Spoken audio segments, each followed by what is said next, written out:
de Vrood, La batterie est faible. qui est un spécialiste, donc un chirurgien, mais spécialiste du côlon. Si par hasard il y a quelque chose de difficile à digérer, il peut s'en occuper. Voilà.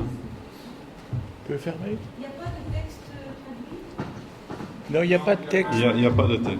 Il n'y a pas de test. Je n'ai pas de texte, je fonctionne uniquement sur image. Alors, vous m'arrêtez, vous me demandez, j'ai 30 minutes, et puis je ne vais pas dépasser les 30 minutes, j'espère, pour que j'entame pas les questions. Il faut parler à 2 cm du micro.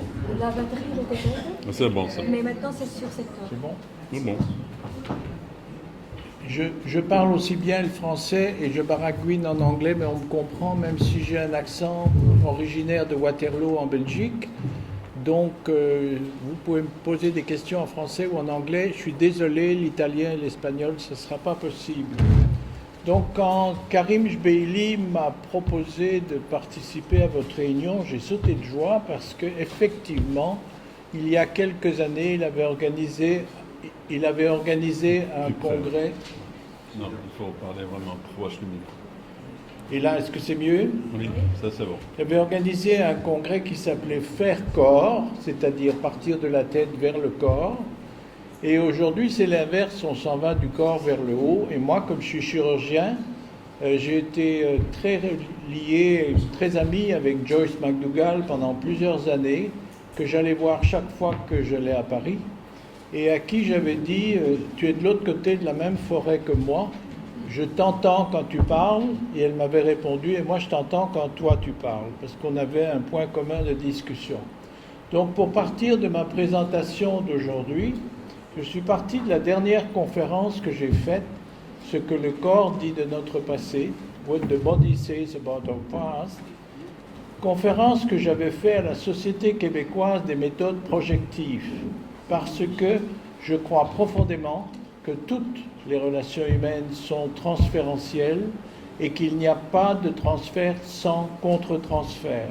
C'est-à-dire que soignés et soignants, que ce soit en médecine ou en psy, sont des partenaires et idéalement les deux partenaires vont changer le long de ce processus.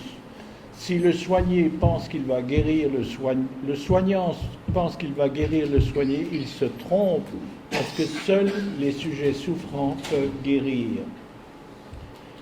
Donc, ce que je vous présente aujourd'hui dépasse simplement le passé, puisque nous avons dans notre passé, nous sommes les héritiers de nos ancêtres. Un très joli proverbe africain dit que nous n'héritons pas la terre de nos ancêtres, nous l'empruntons à nos enfants, pour bien marquer la lignée transgénérationnelle, en bien et en mal, de l'humanité. Et j'ai eu le privilège en 1993 de présider un congrès international sur le processus de guérison en présence du Dalai Lama à Montréal. Et comme le Dalai Lama est une coqueluche, il y avait 1600 participants, dont 400 professeurs de médecine au Palais des Congrès de Montréal.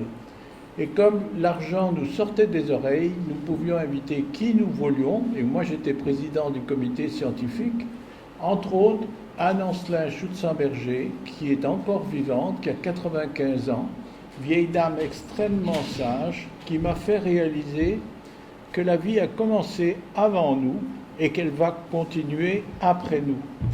En 1993, son livre « Aïe mes aïeux » était sorti et son éditeur avait refusé qu'elle l'appelle « Aïe aïe aïe mes aïeux » parce qu'il trouvait que ça faisait trop cheap, trop peu élégant. Donc c'est resté « Aïe mes aïeux » et nous sommes rendus aujourd'hui, après 2007, à plus de 400 000 exemplaires publiés. Il faut lire ce livre pour découvrir les liens transgénérationnels.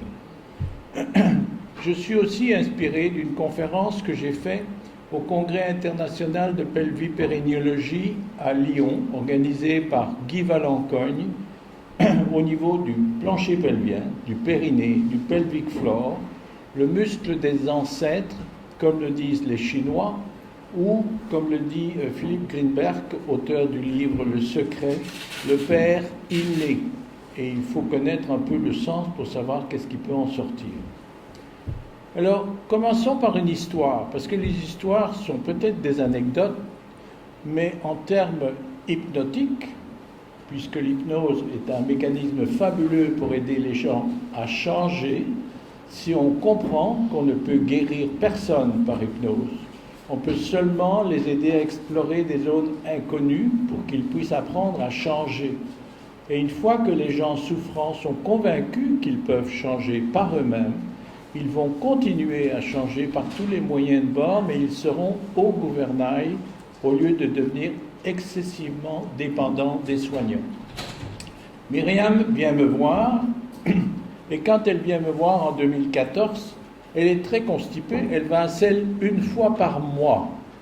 Alors je doute que vous ayez rencontré beaucoup de gens qui vont à selle une fois par mois, mais j'ai vu pire, parce que la première qui m'a éduqué, moi, chirurgien du côlon, à ce qu'il y a derrière la constipation s'appelait Marthe, et je m'apprête à écrire toute son histoire sur 30 ans, parce que quand je l'ai vue la première fois, elle allait à la selle aux 2 mois, une fois aux 2 mois.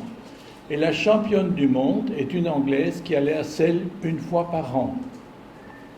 Donc, Myriam n'avait pas envie d'aller à la selle, et pour vous dire la gravité de son problème médical, elle avait été vue 57 fois au centre hospitalier universitaire de Sherbrooke, dont 15 fois en 3 ans par celui que je considère comme le meilleur de mes collègues en gastroentérologie, le docteur Alain Wattier. Alors, je crois très très peu aux coïncidences, même si j'ai une maîtrise en statistique et en physiologie. J'y crois de moins en moins, depuis que je découvre que si on met l'inconscient dans la balance des variables qui sont en présence, il y a bien des choses qui ne sont pas le fruit du pur hasard, mais des rencontres peut-être inconscientes.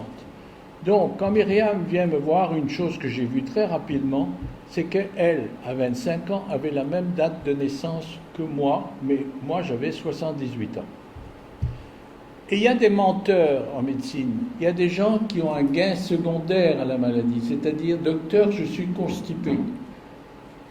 Mais en fait, ils ne sont pas constipés. Ce n'est pas très difficile à prouver qu'ils viennent chercher de l'attention, mais qu'ils n'ont pas de pathologie. On leur donne des marqueurs radio-opaques, on les suit en radiologie et on voit qu'ils défectent les marqueurs alors qu'ils vous disent qu'ils n'ont pas été à la selle. Donc, je vérifie chez Myriam et vous voyez dans la colonne de droite qu'elle a mangé 20 marqueurs radio-opaques visibles sur les plaques saines de l'abdomen, et qu'au 7e jour après ingestion, il n'y a aucun marqueur qui est sorti. Elle est vraiment constipée.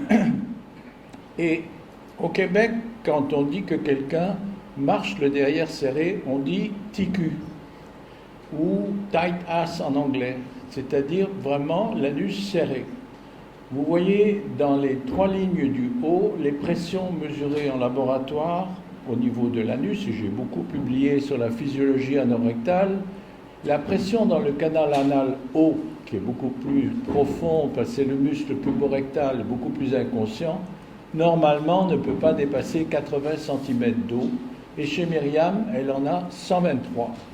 Et même en bas, au sphincter anal externe, ne peut pas dépasser 80 cm d'eau, et ça, chez elle, 98 cm d'eau. Lors de la poussée, les 3 lignes du dessous, vous voyez qu'elle pousse bien quand on lui demande de pousser. Elle augmente la pression dans son rectum de 26 cm d'eau, mais elle ferme son anus. Donc il y a ce qu'on appelle une dyssynergie recto-sphinctérienne, encore appelée plus vulgairement, mais beaucoup plus psychologiquement, anisme, par analogie à vaginisme. La différence entre le vaginisme et l'anisme, c'est que dans le vaginisme, la femme ne laisse pas rentrer le pénis, elle a mal à la pénétration, et dans l'anisme, la femme est constipée, elle ne laisse pas sortir les troncs. Il y a donc une analogie tout à fait inconsciente entre le pénis et les troncs. Bien entendu, au long de son calvaire, Myriam me dit « J'ai même été en psychiatrie parce que j'avais des idées suicidaires et des médecins disaient que c'était dans ma tête. » Ça, c'est le chemin, c'est le calvaire de tous les gens qui ont un problème fonctionnel de nature purement psychosomatique, où les docteurs de l'ordre du modèle biomédical cherchent qui une pilule, qui une chirurgie, parce que ces gens sont beaucoup trop opérés et pour rien avant d'arriver au bon moment. Tout ça pour vous dire que la somatisation, comme les psychiatres en parlent beaucoup, ce n'est pas imaginaire, ce n'est pas un fantasme. Sauf que quand ils parlent de somatisation, ils ne savent pas qu'est-ce qu'ils disent. Par exemple, si je vous dis que la colère fait contracter le côlon, la colère n'est pas une maladie, tout le monde est d'accord là-dessus. Et le côlon n'est pas dans le cerveau, tout le monde est d'accord là-dessus. Et pourtant, la colère fait contracter tous les côlons de toutes les personnes qui sont ici. Mais si quelqu'un a une colopathie fonctionnelle, un côlon irritable, un irritable bowel syndrome, son côlon va se contracter beaucoup plus fort que les sujets contrôle. Et par ailleurs, quand on leur demande la gravité des stress qu'ils subissent, ils sont plutôt du style bof. Ça ne les dérange pas. Donc le stress ne les énerve pas, mais contracte leur côlon. Et vous avez là la genèse du côlon irritable. Et j'ai eu jusqu'à $1 million de fonds de recherche pharmaceutique pour voir si les pilules qui nous étaient offertes étaient efficaces dans le côlon irritable. Et rien ne dépasse l'effet placebo. Aucune des pilules n'est arrivée en pharmacie. Donc, Myriam et sa maman Chantal, parce que la maman Chantal est là. Et juste avant que j'examine le périnée de sa fille, comme je viens de vous donner les résultats, la maman, en pleurs, dit à la fille, en pleurs, devant témoin, ayant un témoin privilégié pour moi et moi, ici présente, elle dit, quand j'étais petite, ça c'est la mère qui parle, quand j'étais petite sur la côte nord, j'avais 3 jobs. Le matin, j'allais à l'école, puis je devais soigner ma maman, et la nuit, j'étais la femme de mon père. C'est-à-dire que son père la forçait à lui faire des pipes et avaler son sperme. Il ne savait bien entendu pas que, ce faisant, il prenait son pénis pour un sein et son sperme pour du lait. Ça, c'est une vision psychanalytique qui lui passait pas par la tête, ni de sa femme, ni de leur fille.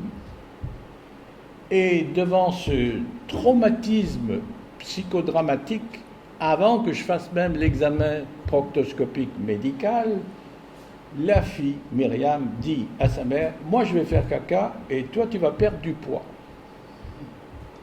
Et Myriam de déféquer 3 fois par semaine, spontanément, sans médicaments, sans laxatif, sans aucune aide, sans biofeedback, sans rien du tout, et écrire une longue lettre d'accusation à son grand-père violeur.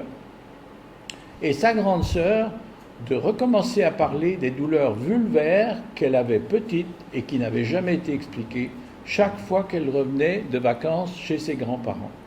Quant à la mère Chantal, elle perd 10 livres sans traitement et sans avoir vu aucune diététicienne. Case number 1. Case number 2, Kevin et sa maman.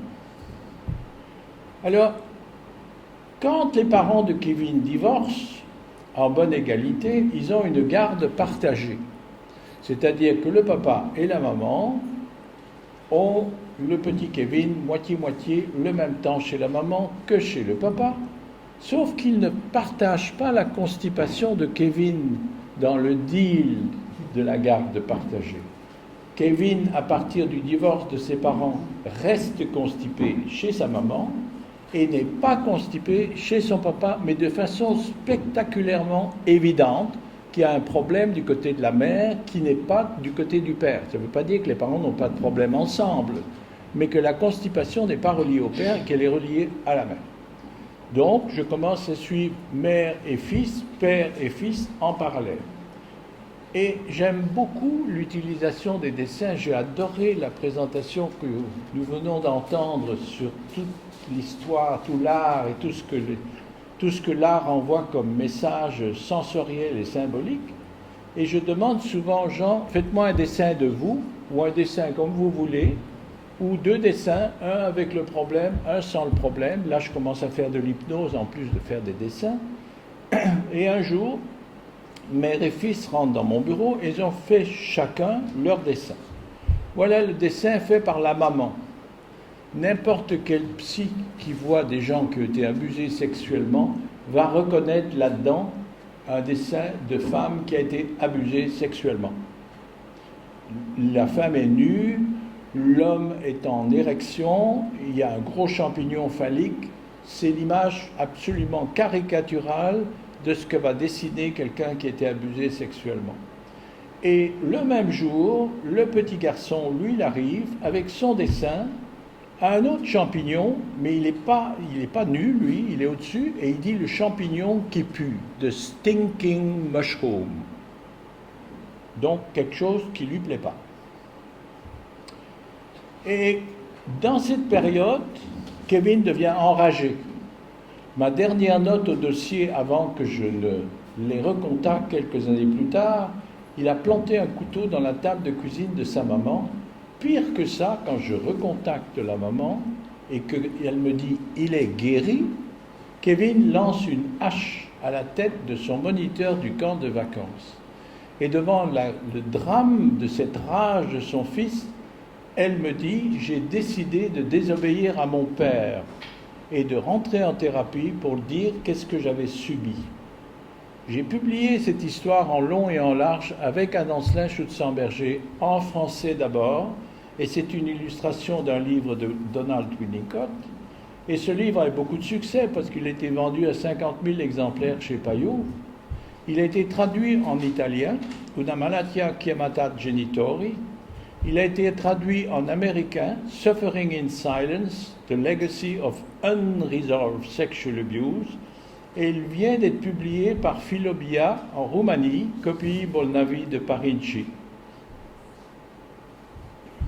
Et la nouvelle édition, depuis que Payot a été racheté par Actes Sud, illustre les choses différemment et semble dire que malgré les ancêtres, vous voyez que l'ombre de l'enfant ne recouvre pas l'arbre généalogique tout à fait.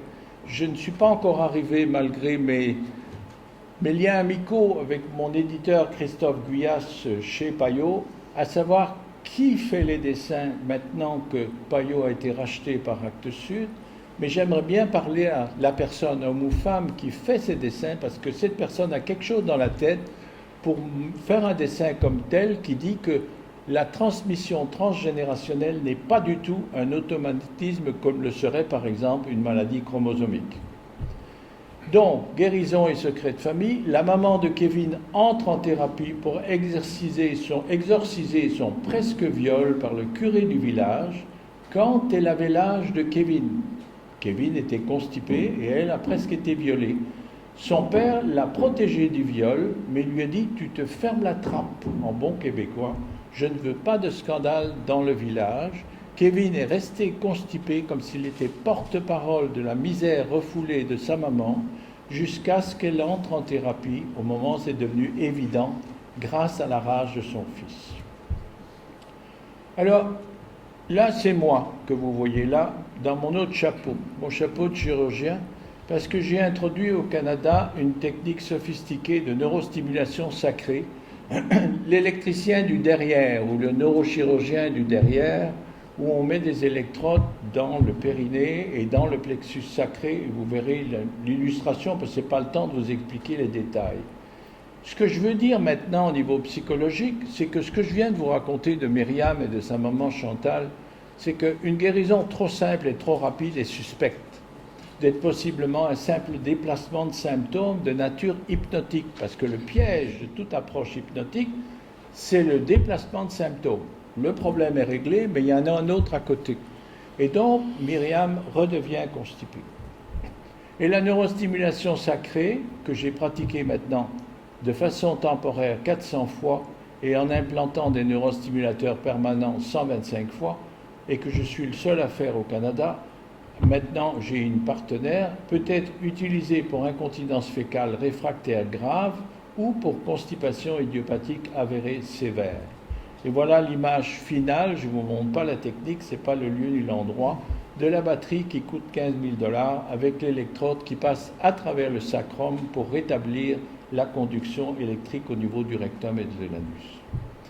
Et Myriam, avec la neurostimulation temporaire du côté gauche, vous voyez la colonne de droite, eh bien, elle va à celle. Et cette fois-ci, ce n'est plus la découverte du secret de famille, du grand-père abuseur. Elle a passé 4 marqueurs entre le jour 3 et le jour 4, puisqu'il n'y en a plus que 15. Et elle a passé 13 marqueurs entre le jour 5 et le jour 6. Donc, elle commence à aller à celle Mais cette fois-ci, ce n'est pas avec une approche psychologique, c'est avec une approche électronique de neurostimulation. Et un peu plus tard, avec une stimulation de l'autre côté, parce que personne ne sait de quel côté il faut aller, elle ne va pas assez le jour où elle voit son père. Parce qu'elle vit avec sa mère et son beau-père, mais elle ne voit plus son père. Et puis, après, elle commence à aller, et je n'ai pas pu m'empêcher de vous montrer qu'est-ce que c'est qu'une selle de type Bristol, parce que vous ne savez probablement pas, et je ne sais pas si on le dit pour l'espagnol ou pour l'italien, mais quand on dit « comment allez-vous », ça date du temps de Louis XIV. Et Louis XIV recevait sa cour sur son trône, et son trône, c'était une chaise percée. Et il y avait un grand seigneur qui lui torchait le derrière pendant qu'il recevait les comtes et les barons et les baronnes dans sa chambre. Donc, quand on dit « comment allez-vous », ça veut dire « comment a été votre caca ce matin, sire ?» Et il y a un Anglais qui s'appelle Kenneth Keating qui a adoré regarder les selles, et il habite Bristol, et donc l'échelle de Bristol est comme ceci. C'est la description, et si vous allez bien, vous allez dire, en farce bien entendu, si quelqu'un vous dit « comment allez-vous ?» Très bien, j'ai fait un numéro 3. Numéro 3, c'est Formed and Soft Stool, c'est une selle normale. Par contre, si vous faites des selles numéro 7, quand j'ai travaillé avec la compagnie Medtronic et la Food and Drug Administration dans l'étude multicentrique nord-américaine sur la neurostimulation qui a permis l'utilisation de la technique en Amérique du Nord, nous ne pouvions pas mettre d'électrodes chez les gens qui avaient des selles 6 ou 7. Parce que si quelqu'un a de la diarrhée, avant de mettre des électrodes, il faut voir qu'est-ce qui les fait chier dans la vie. Parce que si quelqu'un a des selles liquides, il n'y a aucune électrode au monde qui va les empêcher d'avoir de l'incontinence fécale. L'autre point que je veux souligner à propos de Myriam toujours, c'est l'identité. Alors, Marie-Claire a fait une très jolie expérience à un moment donné, et je vous montre un exemple d'une très jolie fille à gauche, et à droite, Marie-Claire qui l'a transformée en garçon. Alors, si vous voyez rentrer une femme qui a l'air de ce garçon à droite, vous dites, mon Dieu, si vous êtes au Québec, elle a l'air un peu butch. Et si vous n'êtes pas au Québec, vous allez peut-être dire, elle est un peu masculine. Et vous direz la même chose de cette autre femme transformée en homme à droite. Eh bien, il y a un bout de science là-dedans que j'ai publié il y a plusieurs années avec Gilbert Pinard, avant qu'il ne devienne patron de la psychiatrie à McGill et qu'il était patron chez nous. Nous avons fait une recherche sur le MMPI, la personnalité des constipés, et vous voyez que l'échelle MF, l'échelle de masculin-féminin, est plus basse à gauche dans la constipation que chez les contrôles arthritiques et de façon très significative. Ce qui veut dire qu'en principe, essentiellement, une femme constipée est plus féminine qu'une femme arthritique, qui a beaucoup plus de contrôle de toutes sortes. Tout ça pour dire qu'un homme n'est pas une femme et une femme n'est pas un homme, et puis basta pour la bisexualité psychique. Joyce McDougall, encore elle, m'a dit un jour, pendant que nous étions en train de manger, une phrase inoubliable. Elle m'a dit « N'oublie jamais que tous les êtres humains ont une bisexualité psychique, mais que tous les êtres humains, hommes et femmes, doivent faire un travail de deuil entre leur bisexualité psychique et leur monosexualité corporelle. » Donc, revenons à Myriam. Son père abandonne un fils qu'il a eu avec une autre femme. Et puis avec sa femme Chantal, ils ont d'abord des jumeaux, des garçons, morts-nés. Et puis ils ont une fille, c'est celle qui revenait avec les brûlures vulvaires quand elle revenait de chez le grand-père. Et puis ils ont une autre fille, Myriam, mais elle s'appelait Mathieu avant de naître. Et autre coïncidence, c'est que mon plus jeune fils s'appelle Mathieu. Donc elle a la même date de naissance, et elle aurait dû s'appeler Mathieu comme mon gars, mon plus jeune gars. Et mon plus jeune gars, qui est pas mal futé, qui a 28 ans, est en train d'écrire un essai avec moi qui va s'appeler « Pas de modèle à suivre, une relation père-fils », beaucoup plus loin que ce que Guy Corneau a écrit quand il a écrit « Père manquant, fils manqué ». Et pour parler de personnes plus adultes, il faut lire de Daniel Flomenbaum, qui est gynécologue en France, à Paris, Femme désirée, femme désirante, il y a un chapitre qui dit tout, c'est que si une femme prend son homme, son mari, son conjoint, son amant, prenez ce que vous voulez, pour un petit gars, ce qu'elle ne sait pas, c'est qu'elle a épousé sa mère. Et là, il y a un gros problème d'objet, c'est-à-dire qu'elle prend son homme pour une femme. Et si on va de ce côté-là, ma compagne Hélène Lucas m'a fait lire un livre absolument fabuleux d'une autre psychanalyste française, Marie-Magdeleine Lessana, publié chez Hachette, Entre mère et fille, un ravage. Et c'est extrêmement révélateur sur des femmes célèbres de la littérature, dont Madame de Sévigné et leurs filles. Et quand on regarde qu'est-ce qui se passe quand quelqu'un constipé va voir un docteur, je ne vais pas détailler cet algorithme, je n'ai pas le temps, je veux finir dans les 30 minutes, mais tout ce qui est en rouge n'est pas scientifique. J'ai dit tout à l'heure à Madame qui avait fait cette magnifique conférence que j'avais troqué mes croyances religieuses catholiques pour d'autres croyances dans la science quand j'ai traversé l'Atlantique et que je me suis tiré dans les pieds par cette croyance dans la science et que là j'étais un peu déboussolé parce que j'avais plus de repères jusqu'à ce que je fasse connaissance de Jacques Dufresne que vous verrez dans cet atelier, ici il va parler après-demain je crois, et que Jacques Dufresne me fasse entendre Henri Bergson. Et Madame m'a dit que derrière la conférence magnifique qu'elle nous a faite, il y avait Henri Bergson qui était en trame, dont elle n'a pas nommé le nom, mais qu'il était là tout le temps, comme Emmanuel Lévinas. Et Bergson a dit que la science, c'est rien. La durée de demi-vie de la science, c'est quelques années. Toutes les 6-7 ans, ça change. Et donc, ce n'est pas une valeur constante absolue.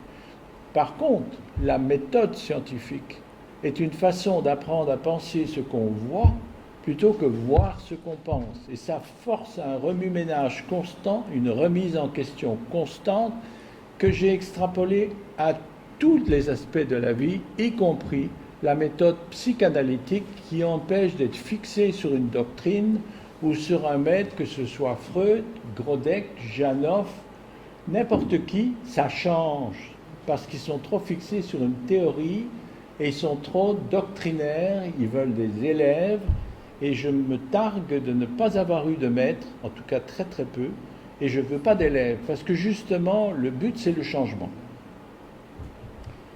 Alors un autre exemple, Eric et sa maman, lui je le connais quand il a 15 ans, il a mal au ventre, il perd ses selles, et il a des condylomes, ça c'est des verrues, donc c'est une lésion bien chirurgicale, et les réflexes à l'anus ne sont pas normaux. Il est né à Sao Paulo avec un anus imperforé et premier point important dans son histoire, c'est que le chirurgien qui l'opère à Sao Paulo prescrit à la maman de faire un toucher rectal tous les jours au bébé. Et moi je ne suis pas chirurgien pédiatrique, mais je sais qu'il y a 2 écoles pour les chirurgies de l'anus imperforé. L'école suédoise où font attention au derrière du bébé et ne le touchent pas trop, et l'école anglaise que manifestement suivait le chirurgien de Sao Paulo, où il fait un toucher rectal tous les jours pour éviter les sténos. Et la maman, futée, est horrifiée de voir que chaque fois qu'elle lui met le doigt dans le petit derrière, le bébé bande. Et elle avait fait une excellente observation parce que, à quelque part dans l'inconscient, son doigt devenait un pénis et l'anus du bébé devenait une vulve avec un vagin derrière. Et à New York, instruite par ça, quand elle a déménagé à New York, elle refuse qu'on lui pose un fil de Tirsch, qui est une connerie chirurgicale de mécanicien, pour rétrécir l'anus avec un fil de fer pour éviter l'incontinence. Tout ça pour vous dire que l'inconscient existe. Et il y a beaucoup de gens qui pensent que ça n'existe pas. L'âge de raison, c'est celui de l'intelligence et de la volonté. On me disait quand j'étais chez les curés de mon enfance que c'est vers 7-8 ans. L'âge de la conscience, c'est autre chose. Il y a des gens qui meurent totalement inconscients, qui n'y sont jamais arrivés. Et il y a beaucoup de gens qui confondent la lucidité avec la conscience, parce que la lucidité n'est que de la compréhension mentale, intellectuelle, et qu'on peut être hyper intelligent et totalement immature. Quelles sont les pistes de l'inconscient? L'analyse des rêves. Freud en a fait toute une carrière.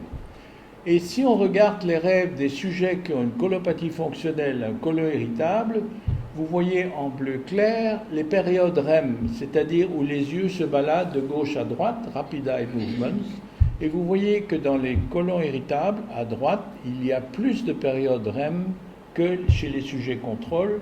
2 études là-dessus, celle de Devinder Kumar, chirurgien du côlon comme moi à Londres, avec qui j'ai fait le 2e congrès international sur le périnée à Oxford en 2002, et William Orr, psychologue, lui, à Oklahoma, qui a trouvé exactement les mêmes données. Malheureusement, ni l'un ni l'autre n'a pas fait quelque chose que j'aurais aimé qu'ils fassent avec le recul du temps. Ils n'ont pas demandé à leur sujet volontaire ou leur sujet malade, quand vous vous réveillez, est-ce que vous vous souvenez de vos rêves? Et là, il y a matière à beaucoup de recherches, parce qu'il n'y a pas grand monde qui sait que les sujets qui sont alexithymiques ou qui ont une pensée opératoire, pour parler comme Pierre Marty, alors que alexithymie, c'est Peter Sifneos à Harvard, à Boston, c'est comme une coupure entre la connaissance et les émotions, et c'est très important. Faites-moi un dessin de vous. Alors on peut aller plus loin. Faites-moi un dessin de vous avec votre maladie. Faites-moi un dessin de vous sans votre maladie. Faites-moi un dessin de votre famille. Il y a plein de choses qu'on peut faire. Voilà le dessin fait d'elle-même par une sage-femme. Elle est diaphane, inexistante, transparente. Elle a mis 5000 bébés au monde. Et elle n'existe pas encore, elle. Et ça, c'est une anthropologue de l'Université Laval à Québec. Alors, comme vous voyez, elle a ta tête. C'est une bolle, comme on dit au Québec. Elle est super sophistiquée, super intelligente. Et où son corps? Il n'y a pas de corps. Et ça, c'est Jurek Becker, escapé de Ravensbrück, qui dit « Ne pas avoir de souvenir de son enfance, c'est comme si tu t'es condamné à trimballer en permanence une caisse dont tu ne connais pas le contenu. » Pas plus tard que lundi, c'est-à-dire hier matin, j'ai vu une malade. Quand j'ai posé la question « C'est quoi votre plus vieux souvenir ?»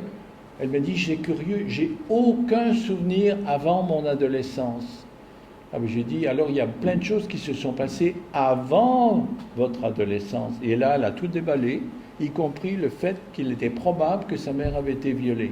Mais comme je suis seulement rendu là, je ne peux pas vous donner la suite. Et ça, c'est un enfant qui provient d'une famille d'intellos. Vous voyez, dans cette famille, ils n'ont que des têtes. La bouche est fermée, il n'y a pas d'oreille, ils ne se touchent pas, il n'y a pas de main, ils ne marchent pas, il n'y a pas de corps. Et voilà le dessin que fait Eric, celui qui bandait quand sa maman lui mettait le doigt dans son petit trou du cul. Et vous voyez qu'il est un peu mélangé au niveau identité.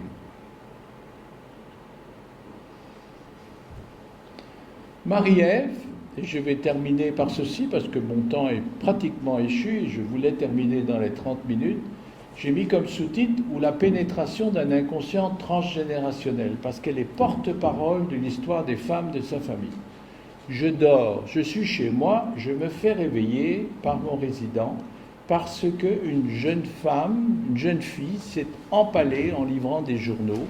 Elle est tombée des montagnes de neige, on est en hiver au Québec, elle s'est empalée sur une barre de métal qui balise la route. Elle est orientée directement au bloc opératoire parce que quand il y a un traumatisme pénétrant, il faut opérer. C'est une règle absolue. Et c'est le miracle qu'elle ne soit pas morte, parce que la règle, c'est d'amener l'enfant avec le corps étranger. Alors ils essayent d'enlever la barre de métal, elle est dans le sol gelé du Québec, ils n'arrivent pas. Deuxième tentative, ils essayent de scier la barre de métal, ils vont voir à l'ambulance, c'est pas prévu chez les ambulanciers, il n'y a pas de scie à métal, donc ils ne peuvent pas scier la barre de métal. Ensuite, ils placotent, comme on dit au Québec, ils discutent, on n'a pas le choix, il faut l'enlever de là. Oui, mais si on l'enlève de là, on peut la tuer. Et c'est vrai qu'ils peuvent la tuer parce que si la barre passe à travers un gros vaisseau, elle est morte de la sortie du corps étranger. Eh bien non, elle est encore vivante quand elle arrive au bloc opératoire. Elle n'est même pas en choc. Et puis je fais venir un urologue pour voir qu'est-ce qu'il y a dans la vessie, il n'y a pas de sang. fait venir un gynécologue qui me dit l'hymen est rompu, le sphincter anal superficiel est rompu, mais alors le miracle, c'est à part ça, il n'y a rien.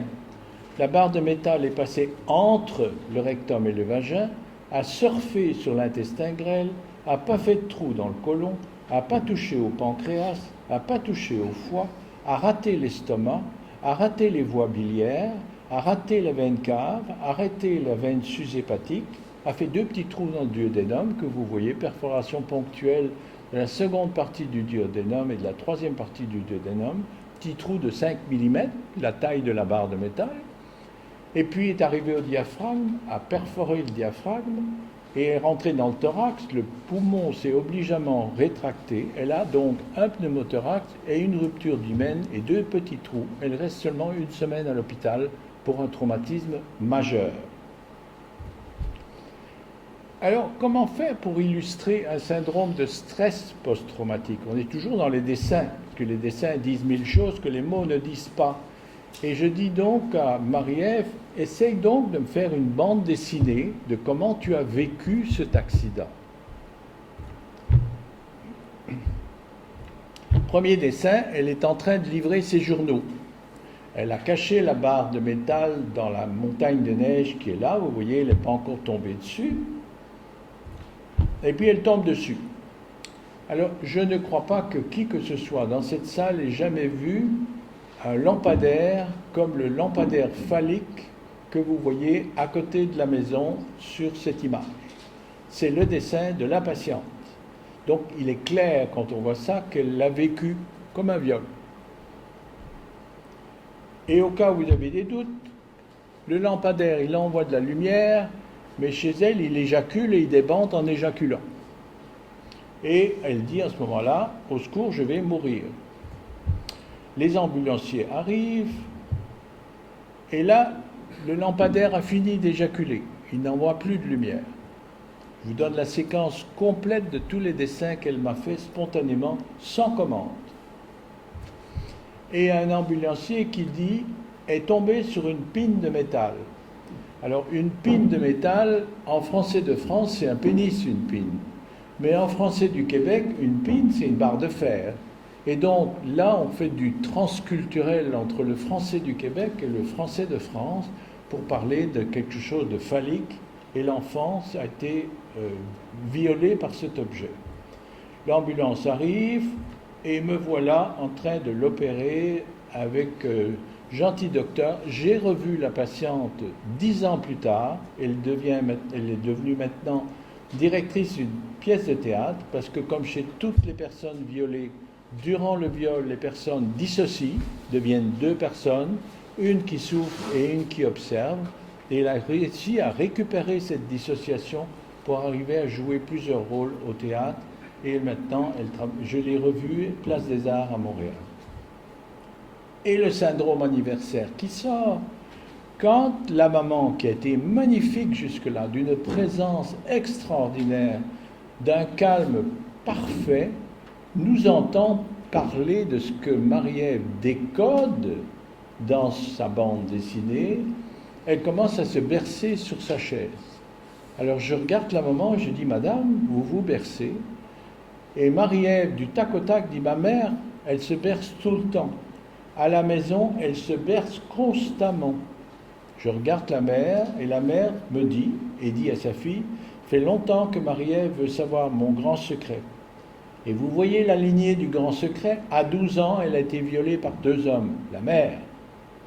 Marie-Ève entend ça, elle dit, je vais aller voir grand-maman. Je suis sûr que grand-maman a été violée.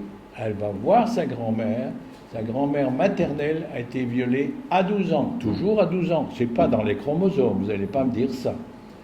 Et encore plus haut, à 12 ans, son arrière-grand-mère maternelle a été violée.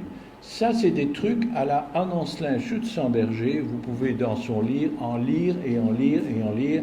D'ailleurs, quand je lui ai raconté cette histoire, elle l'a reprise dans ses éditions ultérieures, tellement c'était dans la lignée de ce que j'avais appris avec elle.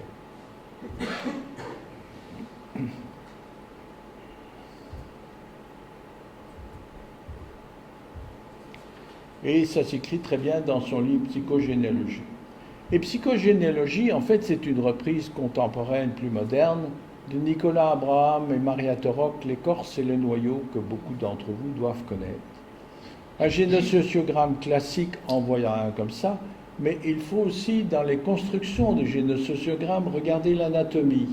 En voilà un qu'une amie m'a envoyé de Nice, et vous voyez à gauche de l'image un homme qui fait un homme et deux filles, mais il n'a pas de femme. Donc il fait de la parthénogenèse. C'est un homme qui met au monde des enfants, il n'a pas besoin de femme pour le faire. Et tout de suite, à la droite de l'image, vous voyez une femme qui fait un garçon et une fille, et elle n'a pas besoin d'homme. Et là, vous voyez que dans la façon dont on dessine un génosociogramme, il y a des pistes à regarder en termes d'identité, comme je vous l'ai dit tout à l'heure. Et ça, c'est tiré d'un livre d'un grand maître de la psychogénéalogie. Vous voyez un arbre généalogique, et je vous dis, qui a besoin de femmes quand on voit ça? Voilà une femme qui écrit un arbre généalogique où il n'y a que des hommes. Et cette femme adorait son père qui a été assassiné par les nazis et détestait sa mère qui l'a empêché de devenir médecin. Donc ça peut expliquer pourquoi elle l'a fait, mais comme elle ne me l'a pas dit, que je ne lui demanderai pas, je ne sais pas, mais ce dessin est une réalité. Marie-Ève, elle illustre très très bien que vos enfants ne sont pas vos enfants, ils ne font que passer à travers vous, a dit Khalil Gibran. Et pour terminer, ma dernière image, parce que je n'ai pas le temps de rentrer là-dedans, vu le temps qui m'est alloué, c'est que je n'ai pas dit un mot encore de tout ce qu'il y a dans la communication non verbale. Mais je voulais montrer cette première image qui serait d'une autre conférence pour vous dire que tout ce qui est non verbal, les sens dont Madame nous parlait tout à l'heure, tous, y compris l'olfaction, le goût et tous les sens qu'elle nous a très bien illustrés, sont sources phénoménales de variables et d'instructions, mais que là, nous rentrons dans ce que j'appelle la science molle.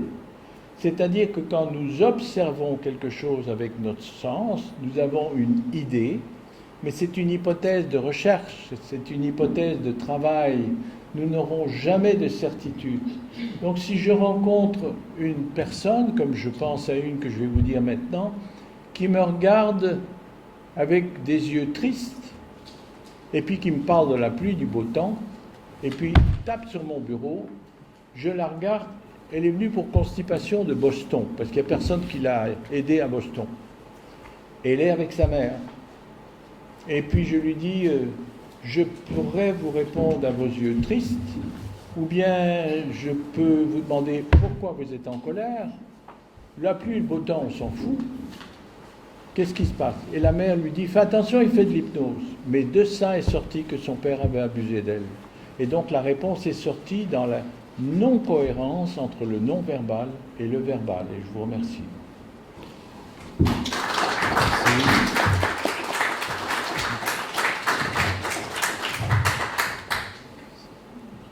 Je te regarde pas cette fois qui...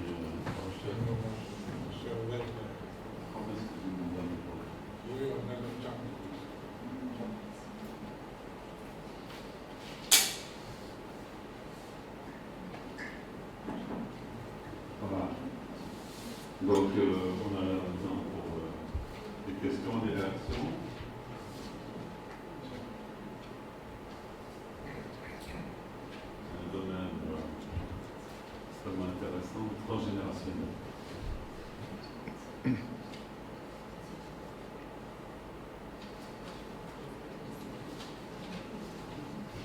Sarah. Je vais demander à...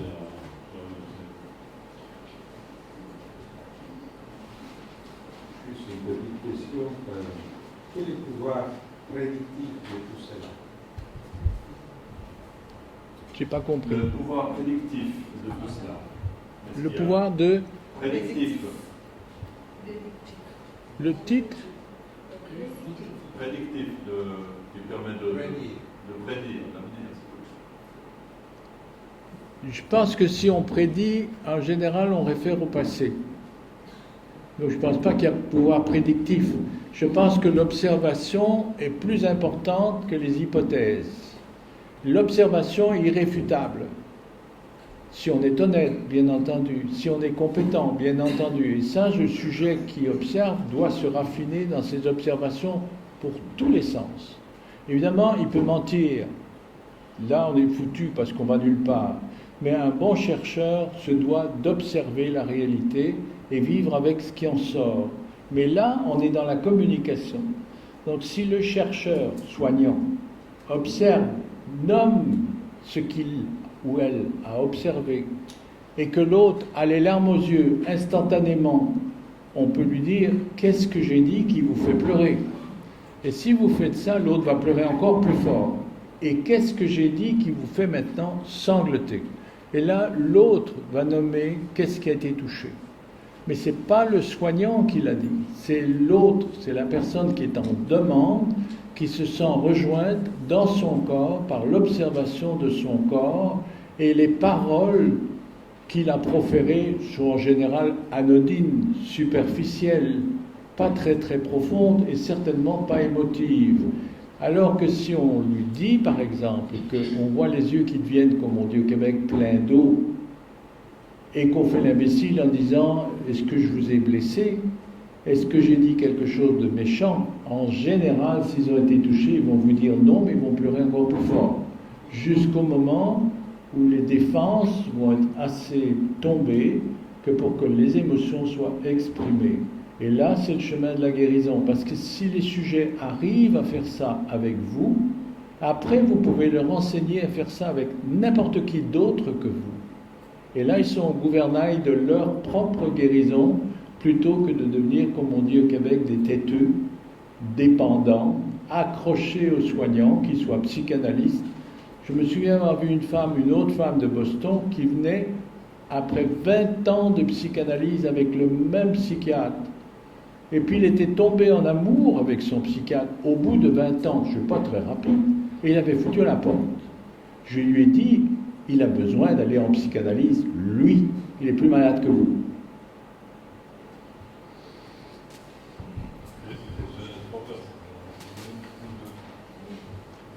Juste une question peut-être d'approfondissement que je souhaiterais.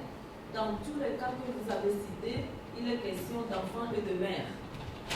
Alors, quelle est la place ou la fonction de ces mères? Est-ce que c'est parce qu'ils sont des révélateurs? Parce que finalement, c'est des faits qui ont touché des hommes et que ces personnes-là, enfin on parlait de tridimensionnalité, et votre fonction justement dans cette rencontre, en tant qu'homme aussi, peut-être ayant supporté que quelque chose qui touche un homme puisse être sorti sans jugement. Voilà, je voudrais savoir comment vous vivez cette scène où dans votre bouche on entend l'enfant et la mère et vous là-dedans, où sont les hommes et comment tout ce trio-là se conjugue dans l'interaction. Merci. Vous avez raison, madame, vous êtes manifestement issue d'une société qui a été touchée et bien touchée par le féminisme. Et la beauté du féminisme, c'est d'avoir forcé les hommes à se remettre en question. Alors, les machos au Québec, il n'y en a plus. Les homosexuels sont partis sur une voie de garage parce qu'ils ont besoin de se louer une femme ou de s'entraider avec des femmes homosexuelles pour faire des enfants. Parce qu'ils n'en feront jamais ensemble. Ni les couples de femmes homosexuelles non plus. Les hommes roses, autre engeance québécoise, c'est une engeance inexportable. C'est inexportable. En France, c'est pas exportable un homme rose. Il y a les derniers, c'est un tout petit groupe, qui est les nouveaux hommes, qui acceptent, comme vous voulez qu'ils fassent, de se remettre en question. Parce que ce que vous m'envoyez comme message, c'est que je ne parle que de femmes avec leurs enfants.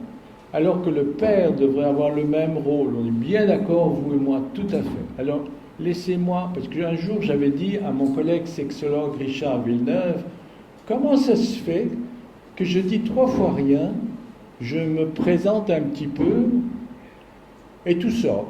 Et il m'avait répondu cette phrase de sexologue, mais c'est normal, quand tu te déshabilles, il se déshabille. Alors, je vais me déshabiller devant vous, parce que je suis un peu exhibitionniste, et que j'ai pas peur de dire. Donc, je vais vous dire que longtemps après que ma mère ait enterré son troisième mari, Elle ne voulait pas d'enfant, ça m'était toujours dit. Elle a demandé pardon à ma sœur de ne pas l'avoir aimée. Je l'ai entendu de mes propres oreilles, les deux femmes en pleurs. Longtemps après tout ça, ma mère m'a dit qu'est-ce qu'on a une bonne relation mère-fille à moi, malgré mes couilles. Et quand je parlais de ça avec Jean-Claude Hachette, gastro-entérologue, psychanalyste, homme absolument remarquable, avec qui j'ai travaillé pendant 1 an, en 83-84 à l'hôpital Bichat à Paris, récemment je le revois et il me dit en riant, tu sais, tes parents c'était comme mes parents, c'était mon mère et ma père. Alors là, on rentre dans une complexification plus grande que ce que vous dites, parce que oui, vous avez raison, et le rôle du père là-dedans. Alors, c'est clair, mais nous sommes, je pense, dans une phase de transition. Je commence à voir des gens, des enfants, qui sont attendus et acceptés par le père et par la mère. Mais c'est un début. Et je ne sais pas encore qu'est-ce qui va en sortir. Et j'ai 3 fils, et c'est clair que je me suis amélioré de fils en fils, très très clair d'en voir leur devenir. Et le dernier, j'ai éclaté de rire le jour où il a été conçu. Je savais que je faisais un enfant. Il n'y a pas beaucoup d'hommes qui vont dire ça. Quand il avait 20 ans, il m'a dit à la suite d'une rupture amoureuse, j'ai découvert la différence entre un chagrin d'amour et un chagrin d'attachement. Et quand il avait 28 ans, suite à une autre rupture qu'il avait suivie, il a dit à sa mère, « Maman, arrête d'être dépendante de moi comme ça. » Et là, on rentre dans une autre problématique, c'est les femmes qui sont plus mères que femmes et qui n'ont pas fait le deuil de leur enfant. Tout à l'heure, nous avons eu une discussion, madame et moi, qui parlait de quelque chose qu'elle avait vécu pour réaliser que l'enfant ne fait pas partie de nous, pas plus de la mère que du père. Mais combien d'enfants peuvent dire, quand ils deviennent adultes, qu'ils sont différents et pas des clones de leurs parents? Le père, c'est en principe celui qui vient justement faire l'interdit entre les parents. Alors, je vous remercie pour votre intervention particulière et très intéressante.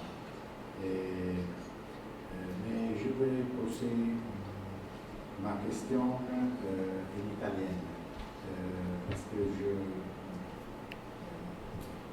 Vous allez me traduire? Poi magari mi tradurrà.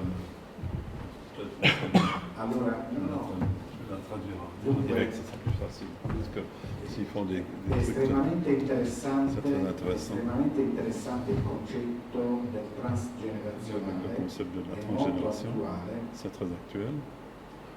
anche nella psicoanalisi Aussi negli ultimi tempi dans la psychanalyse, ha fatto un largo uso on a fait di un questo grand usage concetto de ce anche concept per in qualche modo temperare e pour prendre distance par calmierare rapport un po' gli eccessi delle spiegazioni genetiche à ed ereditarie. voilà, un excès de l'explication génétique.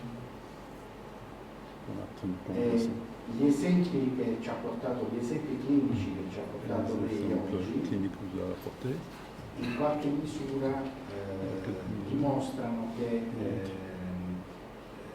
la trasmissione attraverso le generazioni à travers les générations, non può essere solo ed esclusivamente ereditaria, pas seulement être perché causé. qui si parla di traumi di un certo tipo che producono in qualche misura effetti nelle generazioni successive Dans di cette natura conception, completamente diversa. il y a donc le traumatisme se transmet, mais ça donne des effets complètement différents. Quindi la mia Cosa- questione Sì.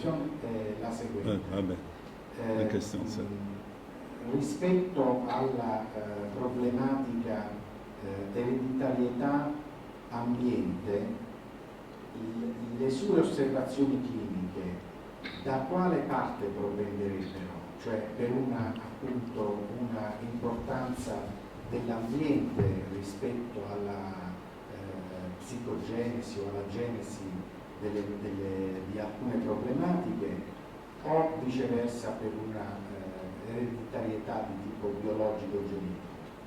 Non so se... Non ho molto capito la tua domanda. L'ereditarietà... Donc l'hérédité. O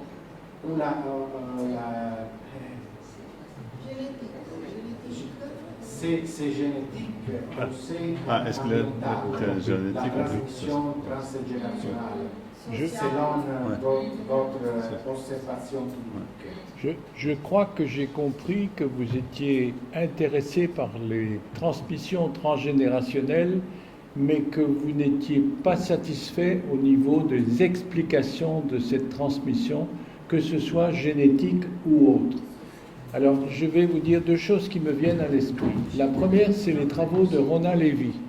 Rona Levy est une gastro-entérologue qui a beaucoup publié dans Gastro-entérologie et d'autres revues de grand prestige, travaillant avec des gastro-entérologues sur la colopathie fonctionnelle dont je vous ai montré, et qui a démontré statistiquement sur 12 000 paires de jumeaux et leurs parents que le facteur principal de genèse d'une colopathie fonctionnelle, ce n'était pas l'hérédité, mais le comportement. C'était nurture, but not nature. Elle l'a démontré hors de tout doute. Et je suis très admiratif des travaux qu'elle a faits. Deuxièmement, il y a une étude expérimentale qui a été faite ici à Montréal, à l'université McGill, sur des souris enceintes, qui, quand elles ont accouché de leur bébé, ont été empêchées de licher les souriceaux. Normalement, quand les bébés souris naissent, ils sont lichés. Les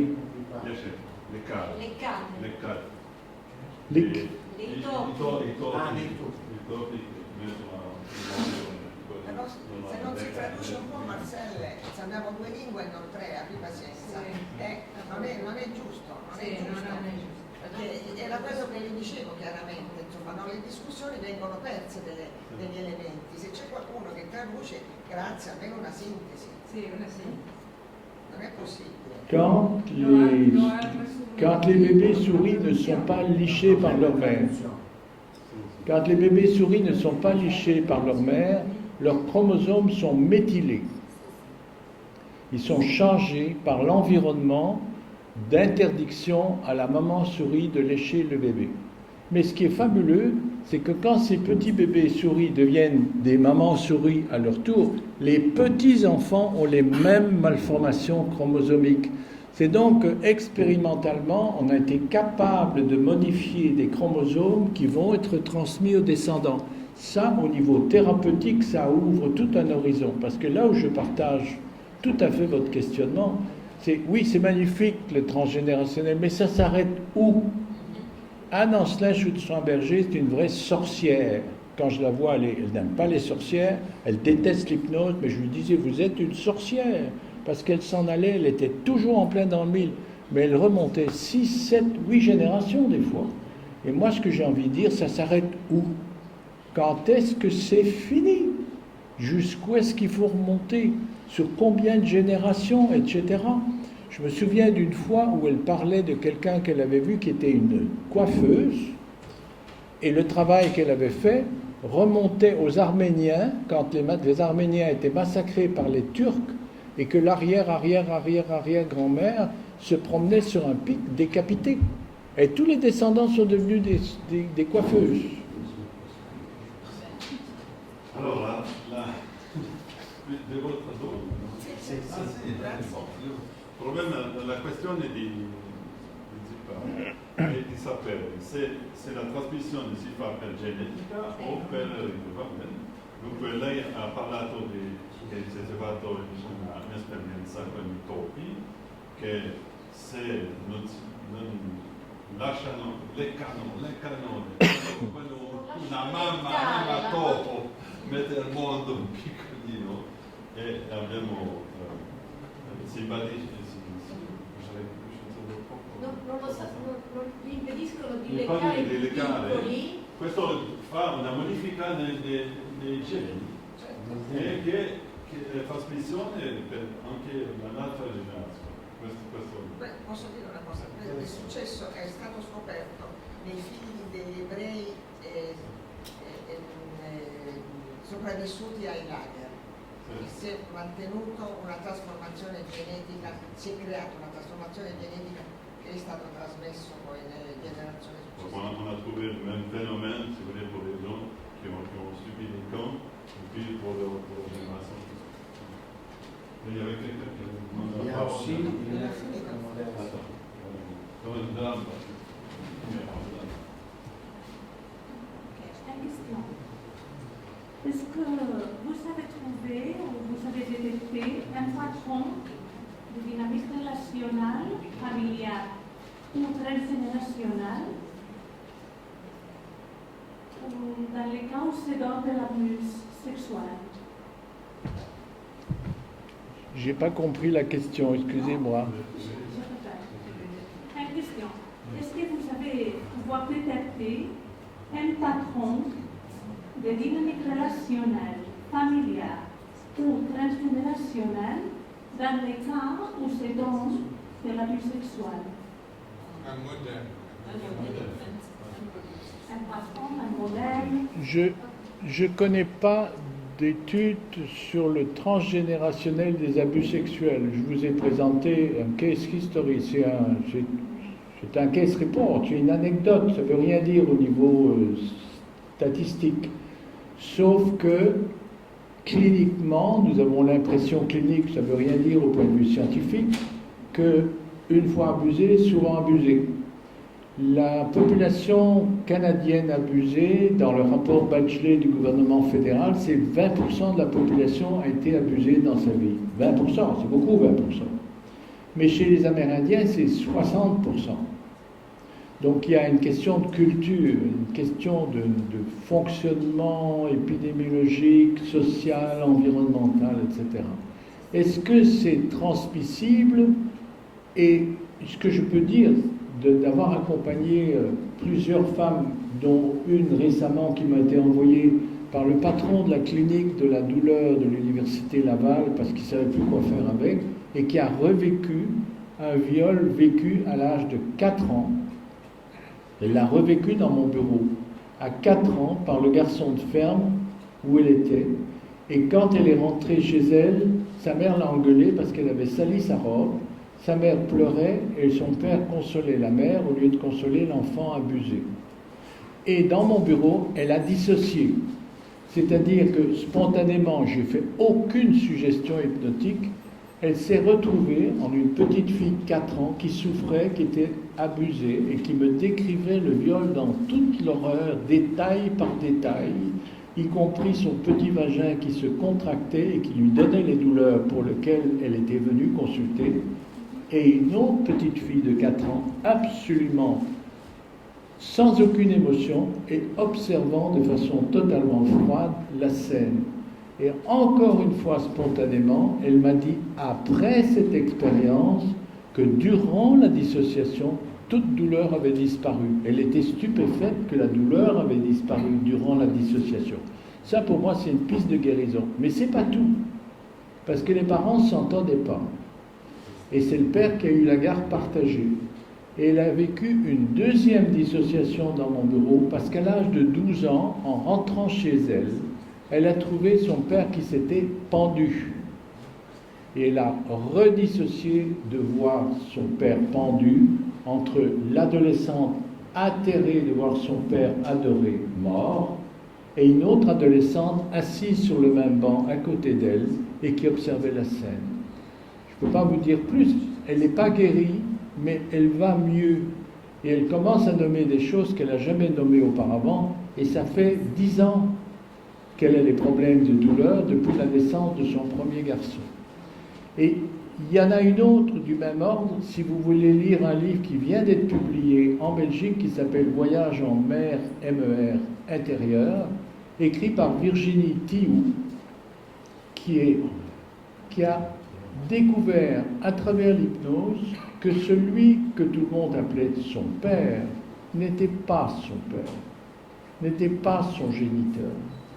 Et de se faire confirmer, de trouver que le père n'est pas le père, a guéri les douleurs qui la rendaient grabataire. Elle était en chaise roulante, elle ne pouvait plus travailler, elle était économiste, elle travaillait beaucoup, elle ne pouvait plus, elle était grabataire. Elle est devenue multi-orgasmique, ce qui est un beau troc de douleur anale à l'organe. Elle a fait 2 autres enfants avec le même homme, et j'ai raconté son histoire dans mon 3e livre, Chacun peut guérir. Avec toute la théorie médicale qu'on sait derrière ça, et cette stupéfaction de la voir guérir. Mais là, elle vient de publier son récit côté malade. Parce qu'à partir du moment où elle a guéri des douleurs, elle s'est mise à faire des rêves qui vont faire bondir de joie M. Freud dans sa tombe. Parce qu'elle a fait des rêves que j'ai appelés des rêves GPS. Des rêves GPS tellement évidents qu'avec son mari fidèle et accompagnant, elle les a suivis comme si c'était un GPS électronique. Elle habite Liège et elle a retrouvé son vrai père à Limoux, à 1000 km au sud de Liège. Et le bout du bout, au point de vue médical, qui m'a fait trépigner de joie, ils ont fait un test d'ADN. Et le test d'ADN a confirmé qu'elle a retrouvé son père à travers ses rêves. Et toute la dynamique de tout ce qu'elle a découvert là-dedans, elle le raconte dans Voyage en mer intérieure.